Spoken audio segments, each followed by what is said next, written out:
What is basketball? What is it? Is this basketball? Is that basketball? What is it? What is basketball?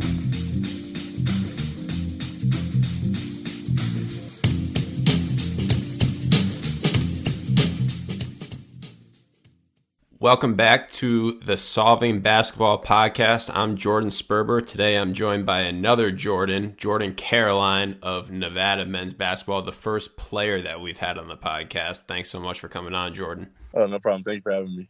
I'm pretty excited about this. So obviously I was a graduate assistant at Nevada your sit-out year, which we're going to talk about. But first things first, the first question I ask every guest on the podcast is, if we walked out into the gym right now and you went to the free throw line and I went to underneath the hoop to rebound and you shot 100 free throws, how many would you make out of 100? Right now, I would say at least 85. At least 85. I know you just got out the gym, you told me. So were you shooting free throws just now? I got some threes up and some free throws. I hit 300 threes and 100 free throws. Okay. So, you made 100, not take me? Yeah. Okay. Yeah, I made 100. What percentage do you think you just hit? I was from free throws. I was 100 of 109. Okay, there you go. So you got the stats to back up that question. Yeah. So 100 for 109. Nice. I was looking at your career free throw percentage. So you started out at Southern Illinois. You shot 66% your freshman year. Then your sophomore year, you dropped down to 59. But last year you were back up to 71. On 178 attempts. So what's the goal for this year? The goal this year is have like at least 80. That's like the baseline. 80%. Gotcha. Yeah. Obviously, everyone shoots better in practice than in a game, but like 100 for 109 is really good. Yeah. Do you feel like you've improved it in the off season? Yeah, I do. I think it's just like kind of like a maturity thing too. Just not letting the pressure get to you in the game and just trying to shoot the same shot no matter what. So I want to get into your playing career a little bit here. I don't know how many people would know this necessarily, but you played 2 years of high school basketball at Montverde, where you won back-to-back national championships with Ben Simmons and D'Angelo Russell. I know that you didn't play that much your junior year, and then your sophomore year, your senior year, you were a big contributor. So what was your role on that team with Simmons and Russell? Well, my junior year, I was really just kind of like a energy guy off the bench. And then my senior year, I just kept working and just decided I wanted to be a focal point with them. So my role was like, I was our defensive guy, and I was like kind of like, I guess you could say our Draymond on the team. Like I got a lot of people involved, but I was like always guarding the best player. So I just really took pride in that from that year, just making sacrifices to help the team win. I think Draymond Green's a really good comparison. What position were you playing at Montverde? I played the 3, 4, and the 5 at Montverde. It was kind of like, because we started Ben too, so it was really positionless basketball. Kind of everybody was like just playing wherever, kind of. So it worked out pretty well. Gotcha. And that's pretty similar to what you guys do at Nevada, which we'll get into in a little bit. So then you committed to Southern Illinois. You played a year there. I think you averaged 9 and 6 your freshman year. You had a good year, but decided to transfer. So who out of Southern Illinois, where'd you visit? Like what schools were recruiting you? When I was transferring? Yep. I was looking at Xavier, Cincinnati, Minnesota, and Nevada, and those are like the big four I was really just focused on. And why did you wind up picking Nevada and Coach Moss? Because like when I was transferring, I was like, I want to be part of something special. I want to turn the program around. I want to really be a part of building something. And like Xavier is a big name school. Everybody knows about Xavier. Everybody knows about Cincinnati.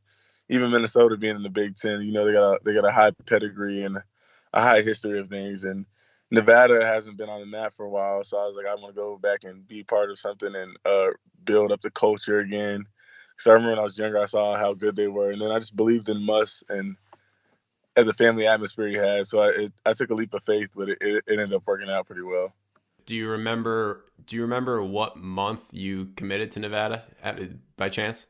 Yeah, I do. It was early May. Early May. Okay, so I got there in August. So yeah, at that same time, Muss was looking for graduate assistants, and I had been talking to Ruda and Muss for a lot of the summer, and I wound up there at around the same time as you.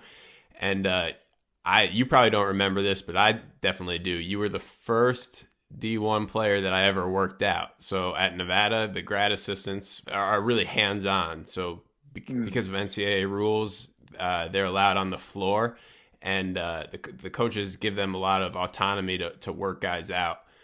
Like I'm guessing just now, before this interview, when you were in the gym, were you with the GA? Yeah, I was. Yeah. So I was brought on to do analytics, but also encouraged to work guys out. The thing is, I got introduced as the analytics guy, so I felt like no one really wanted to work out with me, right? So you were the first guy. I think I might have kind of tricked you into doing it, and I don't know. You probably don't remember, but it was in Lombardi, so Lawler was closed. Then from there, once people realized I was working guys out, I got to get going. So talk about that year of not playing, but having to work on your game with the grad. So not just me, but the assistant coaches and also Joey Fuca and Gabe Kindred. Right. Yeah, like since I wasn't playing, it was just a huge year for me. I wanted to go in and just improve as much as I can and just take everything away from it. And I took each day, like day by day, not trying to rush through it, even though I was sitting out. And then I had a lot of help from guys like you, Gabe, and Joey, who are always helping me in the gym, always willing to get in the gym. So that was huge. And then just, being able to see from the sidelines and watch the games, you get a different perspective when you're watching it. And not playing, you get to see the things you wouldn't necessarily see. The other thing, Muss has brought in so many transfers that you weren't alone in the process, right? You had Leland King and Marcus Marshall that year sitting out with you. Right. And you guys kind of formed the scout team, right? So explain what the scout team is a little bit for people that might not know. Yeah, well, the scout team is, when we play a different team, we'll run the other team's plays and basically play the first team or second team in practice. Yep. So I remember we were keeping stats on the scout team during practice, and you guys, again, it was you, Leland King, Marcus Marshall, I guess Sam Williams the second semester, and word got out a little bit. I feel like that you guys were kind of beating our starters sometimes.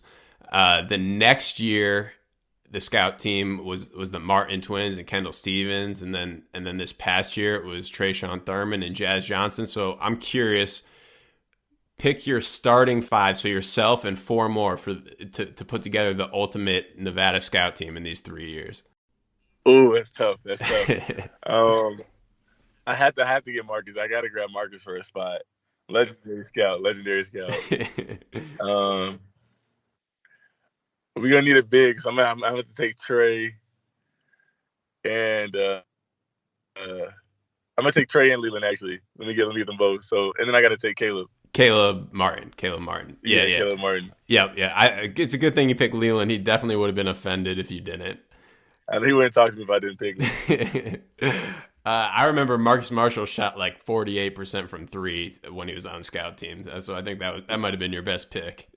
You're right. So from a player development perspective that year, you only shot 3 threes at Southern Illinois your first year, and then your first year at Nevada you shot 83. So was that the big focus, just the 3-point shot? Yeah, it was. And coming to Nevada, another big thing was me for just have the freedom to shoot the three that I didn't have at Southern Illinois. So that alone helped a lot. But also, just being in the gym, my focus was just let me prove I can make the three, and so I have people to respect it. And you shot 34% from three your first year at Nevada and 32% the second year. I know that you literally right before this interview, you were getting reps up shooting the three. What's that process like? I'm sure you want to be a 40% 3-point shooter. So what's that process like, getting those reps in? Right. Well, it's big because, you go through slumps, but you have to stick with it. You have to trust what you're doing and just keep getting reps up. So that way, no matter how many times you miss, you know what you can fall back on. You know how you shoot when no one's around. So you believe in your own shot. And that's the biggest thing, because there was times last year I would go through a slump and then I would go into the shot thinking I wouldn't make it. So it was, just messing me up because I wasn't just shooting it and letting it go. Right. How many threes do you think you get up a week? Like, how often are you getting those shots up? Every day I try to get at least 300 Yep. makes. So shots alone a week, I really don't know, but I try to get like around 2,000 makes a week at least. How long does 300 makes take you about? It doesn't take too long, probably like about an hour 15. The other thing that everyone talks about when they think of Jordan Caroline is how high of a motor that you play with. So in your sit out year, I got to play some pickup with you, and you even had a high motor in those pickup games. I remember going to Hug, and a lot of guys who actually play for D1 or for the team, they don't try very hard in pickup games. But that's not how you work. So is that something that you've always had, that motor? Yeah, that's something I've always had. I've always tried to play with a chip on my shoulder, and just always try to just go harder than the next man. Try to have everything to separate myself. So that's always been like a big thing, like just playing as hard as I could. And have you always yelled M1 really loudly too? Yeah, that's always been a thing too. The other story I have about you, how hard you play, is we had at New Mexico State. I think we played UC Irvine, so we were watching film of your game against UC Irvine. I think that's who the opponent was, and so inadvertently we were watching some film on you, and it was a lot of like offensive rebounds and dunks that game. And after the film, because they knew I worked at Nevada, every single person on our team was like, "Who is that? Who is that?" So coaches and players alike, I think, just appreciate how hard you play. Thanks. It's great to when people recognize how hard you play. It's really something to just I'm thankful for that, like, people recognize. So I'm sure you kind of expected to have a few questions about analytics, considering that was one of my jobs at Nevada, and you weren't playing. You weren't playing on the team when I was there and doing a lot of the analytics, but I'm sure that people on the coaching staff are still doing similar things now. So the first thing I want to talk about is scouting. You guys played Texas in the first round of the NCAA tournament. Was your matchup Mo Bamba? Yeah, it was. So I'm curious, going into that game, what are the things that you want to know about Mo Bamba's game from a scouting perspective? The biggest thing was, like, how many times has he been in foul trouble? Is he foul prone? That was the biggest thing. Like, how well does he shoot from certain areas on the floor? So that way I can, limit the shots he gets in that area. So those are like the big things from a scouting standpoint. I think that can be done like through film, obviously, just watching his shots, studying his game, and obviously you guys did that. And then it could also be used with numbers. Are you a numbers guy, or would you rather just watch it on film? I'm more of a, like, watch on film, see how they are, like, with the eye test. That's my biggest thing, because then I feel like I can read them a lot more as a player. Right, and I think every player is a little bit different in terms of how they learn. Actually, ironically, Mo Bamba himself is into analytics. When he was in high school, he went to this basketball analytics conference. Oh, really? Yeah. But everyone's different. So the other question I have for you with analytics is, I think that a lot of players get exposed to it when they're debating who the best NBA player is, right? Everyone brings in stats. Right. So first of all, who, LeBron or Jordan? Which one you got? All time I got Jordan, but LeBron he's definitely one of the greatest ever played. If you're arguing with someone about that or about Kobe or whoever, what kind of stuff do you bring up? Do you use stats in that, or is it talking about Jordan's pull-up jumper? Or, like, how do you go about arguing that? Most of the time I go about arguing just like I go by like the success rate of, like, the championships, like, how many times he's won compared to how many times he's been. Jordan 6 for 6, and I don't think he's ever went to a game 7 in the finals. So that's like my biggest argument. Gotcha. Yeah, which is technically a stat, but it's heavily tied into winning. Right. So the other analytics question I have for you, or stats question, is after a game, usually there's box scores in the locker room, but what are you looking at, either for yourself or for the team? Like in that box score, what's the first thing that you look at? Right. For me, the first thing I look at is probably rebounds and then points. But the biggest thing, that's always trying to see how many rebounds I'm getting, because I always want to end up with a double-double. So that's always like trying to see where I'm at. I also wanted to put you on the spot a little bit, so I pulled some numbers on your game from Synergy. So Synergy charts basically every time off of an isolation or like if you attack a closeout, which direction you went. So they had you going. They basically had you driving exactly 100 times last year, and they chart right or left. So out of those 100 times, how many times do you think you went right, and how many times do you think you went left? I would say probably like 70-30.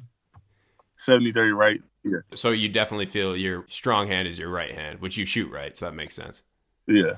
So I was kind of surprised. They had you 54 and 46. 54 and 46. So that's a pretty good balance right there. Yeah, it is. Would you say, like, in your finishing drills and things like that in your player development, do you work equally on both? Do you work more on the left hand because you know it's weaker, or is it about equal? I try to actually work more on the left. And it's funny because most time when I go right, I finish left, and like vice versa. Actually, I remember that about you. You like to dunk with your left hand, don't you? Yeah. Yeah. Let's get on to your first year at Nevada. I think the biggest game that you had that year was against New Mexico in the pit. So listeners will definitely remember that game. You guys were down by 25 with 11 minutes left, down by 19 with 4 minutes and 27 seconds left, and down by 9 with 49 seconds left. You hit the game winner in overtime that game. You also had 45 points. Is that your career high? Yeah, it is. What was your previous career high before that? And it was like in a high school like fall league game, but like 37.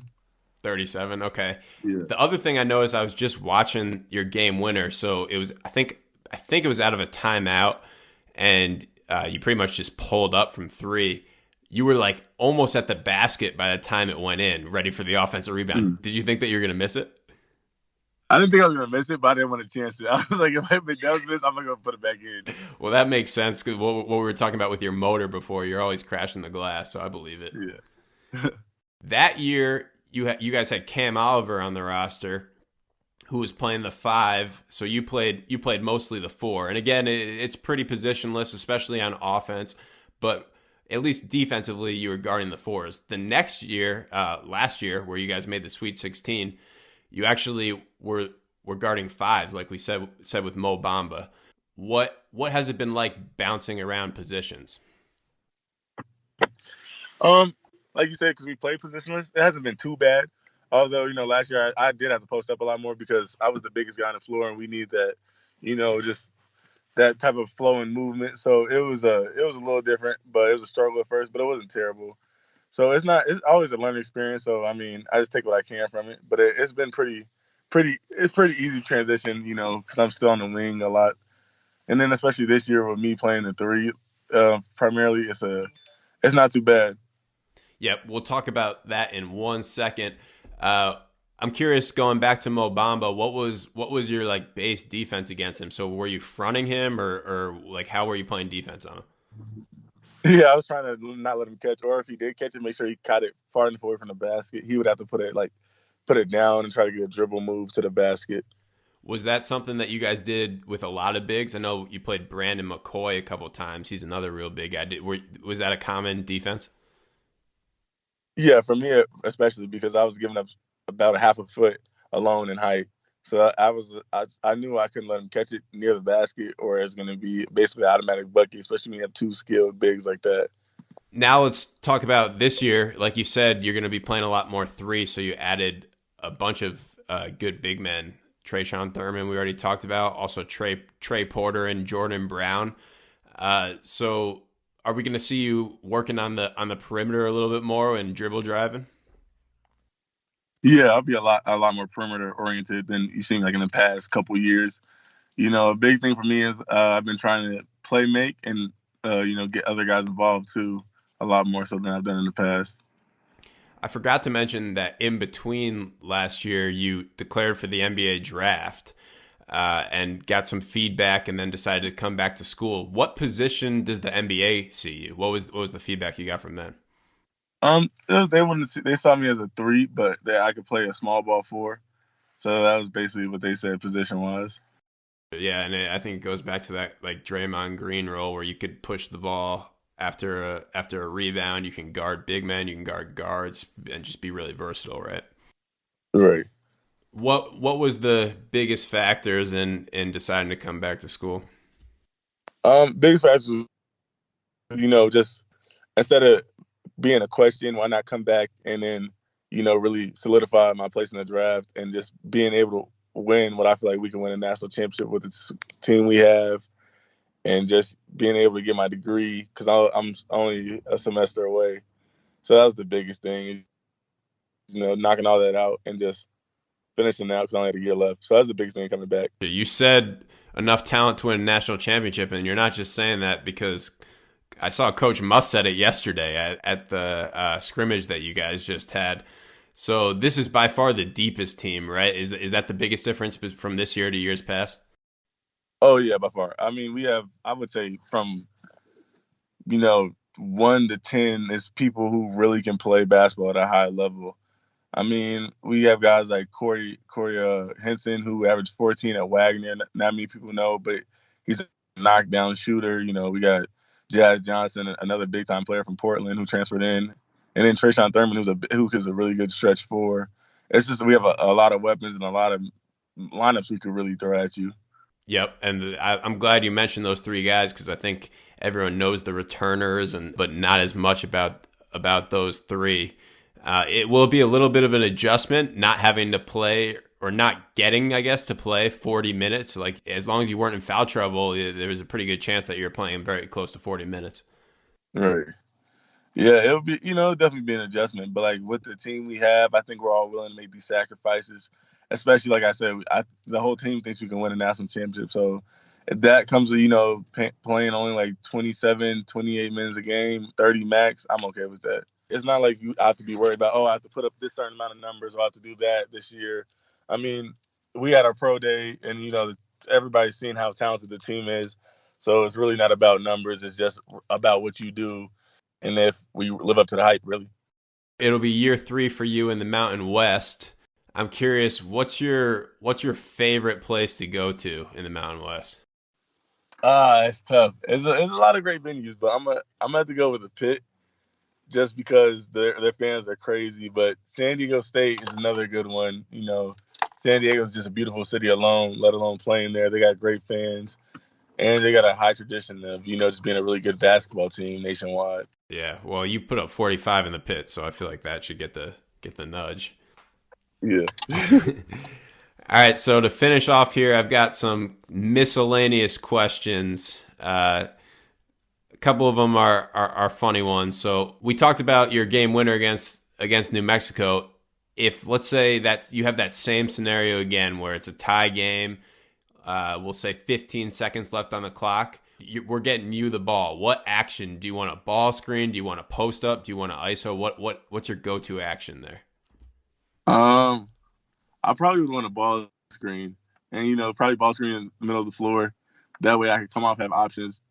If we're down 2, try to get downhill, see what's up, and if not, come off probably space, try to hit the 3. Because I probably I would want to go for the game. All right, I think this might be the most important question of the podcast. So there's nothing more that Division I basketball players like to do than call their teammates ugly. So who's the ugliest player on Nevada? Right now, or just I've played with? Well, yeah, that you played with. Leland. Leland King. Well, that leads me perfectly into my next question. Is Leland King an elite athlete? Honestly, Leland might be the worst natural athlete I've ever seen. Oh man, I think you're gonna start a war with this one. Leland might have to come on the podcast. I'll defend Leland here. According to Leland, Russell Westbrook watches film of Leland King. That's what he says. Allegedly. All right. Next question is: if you have one dunk to win a dunk contest, what are you going with? That's tough. Like we had a dunk contest yesterday, and I just kind of just winged it. But if I could do it again, I would probably go with the 360 windmill for the win. What's your FIFA team? I know you're a big soccer fan. What team do you use in FIFA? Oh, I'm PSG all the way. You know, I got Cavani as my lead striker, Neymar and Mbappe as my wingers. Like, I'm deadly. Anybody on Nevada that can beat you at FIFA? Oh no, I don't even know if there's anybody in the state of Nevada that could beat me at FIFA. Okay, but you're not just a FIFA fan, right? You're like a legitimate European soccer fan, right? Yeah, I'm a huge soccer fan. You know, my teams are Chelsea. You know, I'm a big Hazard fan, and I'm a big PSG fan too because of Edison Cavani. Those are my two teams. How long have you been a soccer fan? Really, what got me into soccer was Drogba. I was a big that's what got me into Chelsea too. I was a big Drogba fan. You know, the '06 World Cup. I went to Ivory Coast to win, and him and Yaya Toure were two of my favorite players. All right, and the last question here is, how annoying is it when someone jokes that you should be on the football team too? Oh, it's so annoying. I feel like I hear it like at least once a day, and everybody acts like it's a new joke every time they say it. So once and for all, you're a basketball player, right? You're not Rico Gathers, right? He did that. No. Yeah.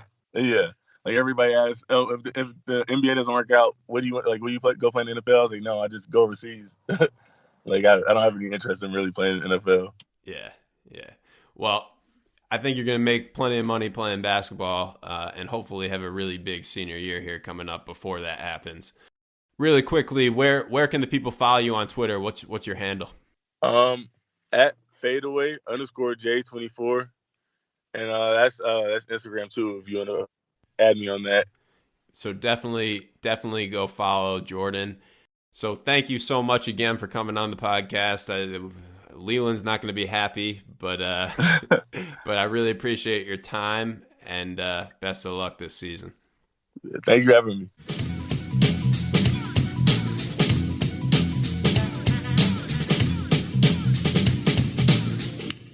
No hand checking. Michael Jordan, Scottie Pippen, Tony Kukoc.